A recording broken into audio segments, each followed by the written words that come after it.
नमस्कार दोस्तों, हमारे YouTube चैनल पर आप सभी का स्वागत है। आज हम इतिहास की बात करेंगे और इतिहास का एक महत्वपूर्ण टॉपिक चौहान वंश की बात करेंगे। तो दोस्तों, चौहान वंश है वो राजस्थान के इतिहास का एक महत्वपूर्ण टॉपिक है। लगभग सभी एग्जामों के लिए समान रूप से महत्वपूर्ण माना जाता है। तो हम बात करें चौहान वंश के कुछ पार्टों में बात करेंगे। तो पार्टों में सबसे पहले हम अध्ययन करेंगे चौहान वंश की उत्पत्ति से संबंधित मत, यानी कि राजस्थान के इतिहास में या फिर भारत में राजपूतों की उत्पत्ति से संबंधित बातें हैं, कुछ मत हैं। अलग अलग विद्वान अलग अलग मत देते हैं, उनका हम अध्ययन करेंगे कि वो विद्वान क्या मत देते हैं। तो सबसे पहला मत नंबर 1, पहला जो मत है वो मत है अग्निकुल का मत।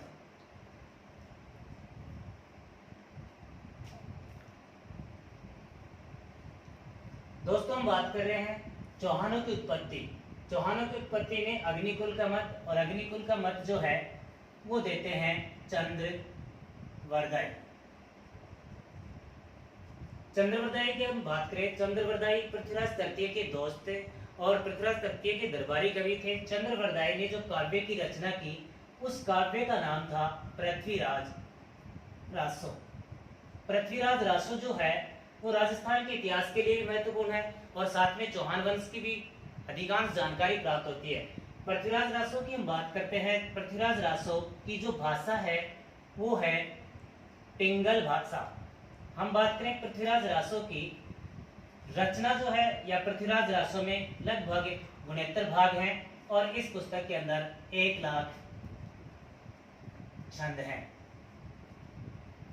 चंद्रवरदाई जो इस पृथ्वीराज रासो काव्य की रचना कर रहे थे, किंतु पृथ्वीराज रासो जो काव्य है इसको पूर्ण करने का कार्य उन्हीं के पुत्र जलहन ने किया है।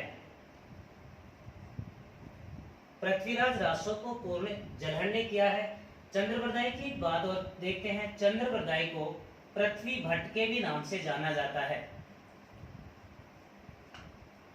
तो चंद्रवरदाई कहते हैं कि चौहानों की उत्पत्ति अग्निकुल से मानी जाती है। इसमें पृथ्वीराज रासो में मत दिया हुआ है कि राजस्थान के आबू पर्वत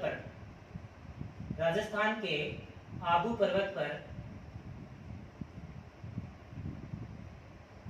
ऋषि वशिष्ठ ने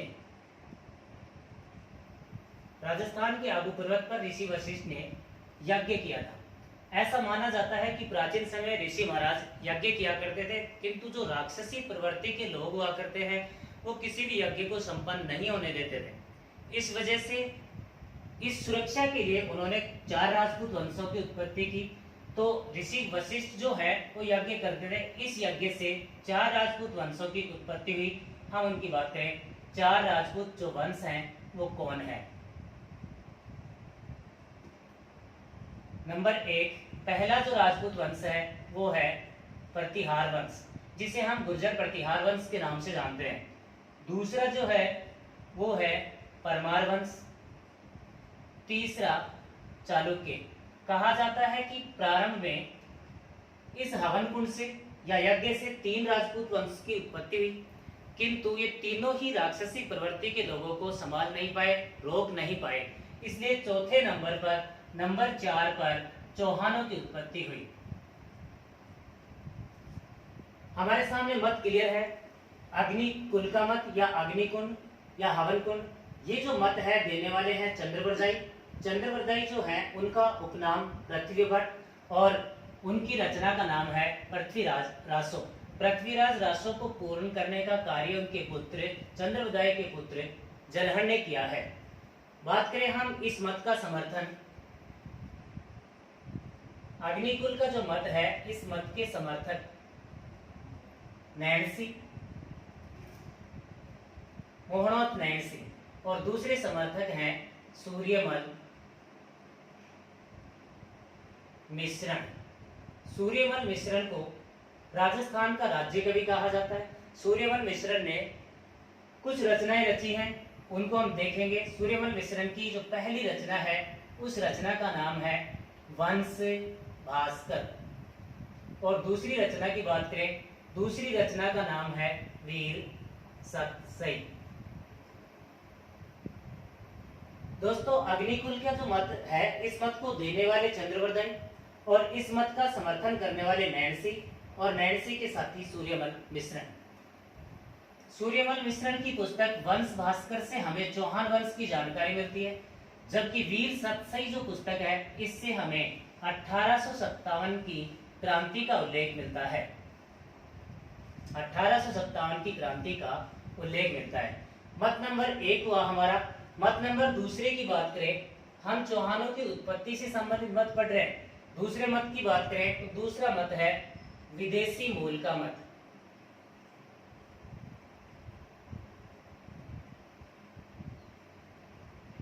इस मत को देने वाले हैं कर्नल जेम्स टोड। जैसे अभी हमने बात की कि चंद्रप्रदाई कौन थे, पृथ्वीराज तृतीय के दरबारी कवि और साथ में पृथ्वीराज तृतीय के मित्र थे, वैसे ही हमें ये बात जाननी चाहिए कि कर्नल जेम्स टोड कौन थे। तो कर्नल जेम्स टोड पीए के पद पर काम करते थे और कर्नल जेम्स टोड मेवाड़ के पहले पॉलिटिकल एजेंट थे। बात करें मेवाड़ के शासक भीम सिंह द्वितीय ने जब अंग्रेजों से सहायक संधि की थी तो उस दौरान पहले political agent colonel James Tod को ही बनाया गया था और कर्नल जेम्स टोड ने राजस्थान का इतिहास पहली बार लिखा है, the annals and antiquities of Rajasthan. Colonel James Tod का मानना है कि चौहानों की या फिर राजपूतों की उत्पत्ति जो है वो विदेशी है। इनका मानना है कि किसी भी हवन कुंड या यज्ञ से किसी व्यक्ति का या किसी जाति या किसी वंश की उत्पत्ति नहीं हो सकती। इनका मानना है कि वो लोग विदेशी थे, भारतीयों को उनकी आवश्यकता हुई तो यज्ञ के सामने बिठाकर उनको पवित्र किया गया। जैसे एक यज्ञ है, भारत और राजस्थान या भारत की संस्कृति में पवित्रता और अपवित्रता का विशेष उल्लेख है। तो यज्ञ हुआ, यज्ञ के सामने 4 राजपूत 4 विदेशी लोगों को बिठाया गया और उनको यज्ञोपवीत किया गया या उनको पवित्र किया गया। पवित्र करके उनको राजपूत वंश में शामिल किया गया, ऐसा माना कर्नल जेम्स टोड ने। कर्नल जेम्स टोड के अनुसार ये लोग जो राजपूत हैं, ये कर्नल जेम्स टोड के अनुसार ये लोग विदेशी हैं और विदेशी जो हैं वो है शाक्य और सीथियन। शाक्य और सीथियन, इनको पवित्र किया गया और पवित्र करके इनको राजपूतों के वंश में शामिल किया गया। अब बात करें, हमने अग्निकुल का जो मत पढ़ा है, इस मत का समर्थक पढ़े हमने 2, एक नैन्सी और एक सूर्यमल मिश्रण। तो विदेशी मूल का जो मत है, इस मत के भी समर्थक है। इस मत के समर्थक है, एक है विलियम क्रुक और एक है V.A. स्मिथ। दोस्तों ये दोनों विद्वान मानते हैं कि कर्नल जेम्स टोड की जो बात है वो बिल्कुल सही है। तो दोस्तों आगे बढ़ते हैं। हमने 2 मत देखे हैं अभी।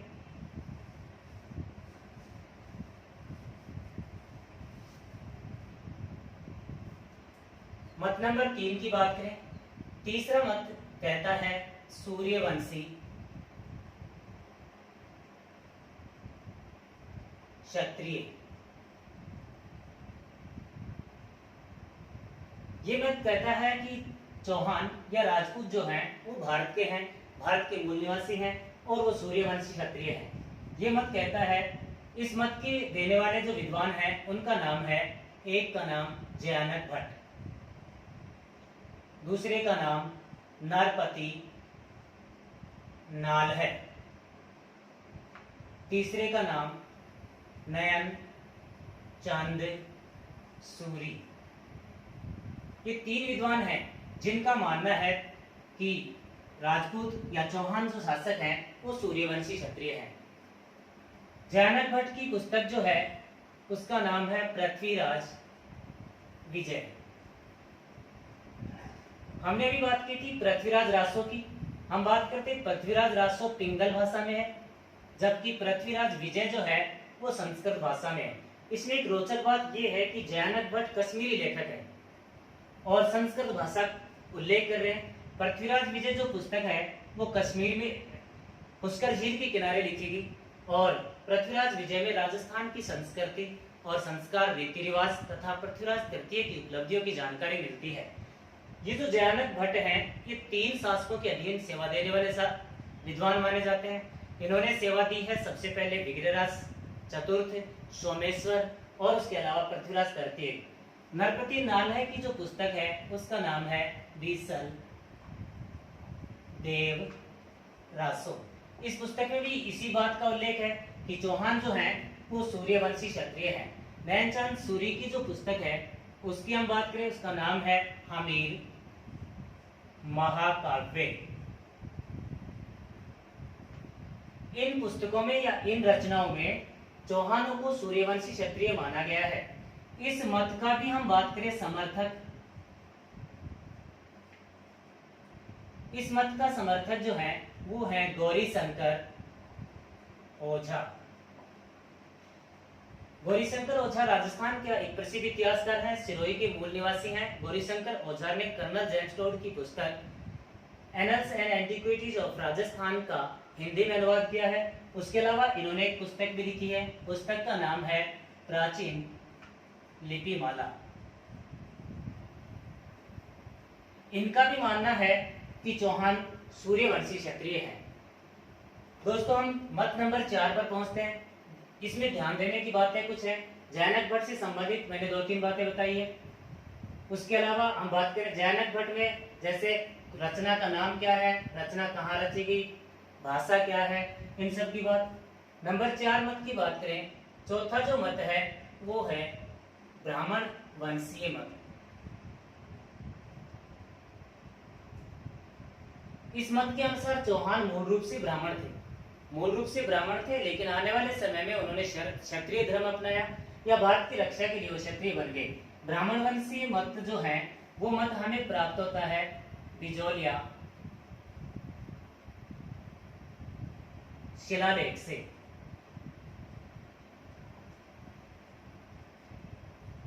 बिजोलिया शिलालेख की चर्चा करें तो बिजोलिया शिलालेख वर्तमान में भीलवाड़ा में है। बिजोलिया शिलालेख की रचना 1170 में, रचना करने वाले व्यक्ति का नाम है गुणभद्र और रचना करवाने वाले जो व्यक्ति हैं उनका नाम है गोविंद। अब देखिए चौहान वंश से 2 क्वेश्चन पिछले राजस्थान पुलिस में आए हैं, उनकी हम बात करें तो एक क्वेश्चन आया है कि बिजोलिया शिलालेख के समकालीन राजा कौन था। एक क्वेश्चन आया था हर्षनाथ शिलालेख के समकालीन राजा कौन था। यहाँ भी 2 बातें हैं, एक हर्षनाथ मंदिर है और एक हर्षनाथ शिलालेख है। हर्षनाथ मंदिर के निर्माण के समय अलग राजा थे और हर्षनाथ शिलालेख के निर्माण के समय अलग राजा थे। हम ये बात जानते हैं बिजोलिया शिलालेख की अगर बात करें, ये चौहानों की जानकारी का सबसे प्रमाणिक स्रोत है।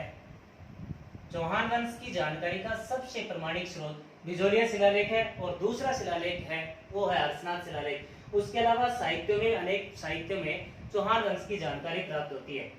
अभी हम बात कर रहे थे बिजोलिया शिलालेख की जो भीलवाड़ा में है, रचना 1170 में, रचनाकार गुणभद्र, रचना करवाने वाले गोविंद। हम प्रश्न पर आते हैं। प्रश्न ये कहता है कि इस समय चौहान शासक कौन था। अगर इस प्रश्न पर आए तो प्रश्न में देखिए बात करें, इस समय जो शासक था वो था सोमेश्वर चौहान। यही सोमेश्वर चौहान पृथ्वीराज तृतीय के पिता थे। इन्हीं के काल में बिजोलिया शिलालेख लिखा गया। तो एक प्रश्न हमारा क्लियर जो पिछले राजस्थान पुलिस में था। इसी बिजोलिया शिलालेख में कुछ शहरों के उपनाम भी मिलते हैं। जैसे हम बात करें जालोर, जालोर का प्राचीन नाम मिला है जाबालीपुर। जैसे हम बात करें भीनमाल, भीनमाल का नाम मिला है श्रीमाल।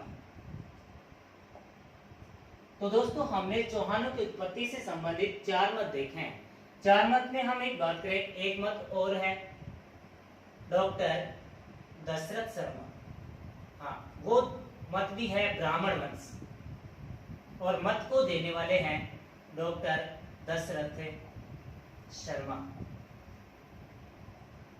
डॉक्टर दशरथ शर्मा ने इस मत को माना है। डॉक्टर दशरथ शर्मा बिजोलिया शिलालेख के आधार पर ही कहते हैं कि इस शिलालेख में चौहानों को ब्राह्मण वंश का माना है। बिजोलिया शिलालेख में क्या माना है, लिखा हुआ क्या है, लिखा हुआ है वत्स गोत्र ब्राह्मण। स्पष्ट रूप से माना गया है वत्स गोत्र ब्राह्मण, और उसी के आधार पर डॉक्टर दशरथ शर्मा ने इनको ब्राह्मण वंश से संबंधित माना है। बात करें डॉक्टर दशरथ शर्मा की पुस्तक, जो पिछली बार सेकंड ग्रेड के जीके के पेपर में थी, क्वेश्चन था, तो अर्ली चौहान डायनेस्टी, ये उस पुस्तक का नाम है। तो दोस्तों, एक दिन का वीडियो इतना ही है। लगभग प्रतिदिन हिस्ट्री की एक क्लास इस चैनल पर होगी। लगभग राजस्थान का संपूर्ण इतिहास कराने की कोशिश की जाएगी। धन्यवाद।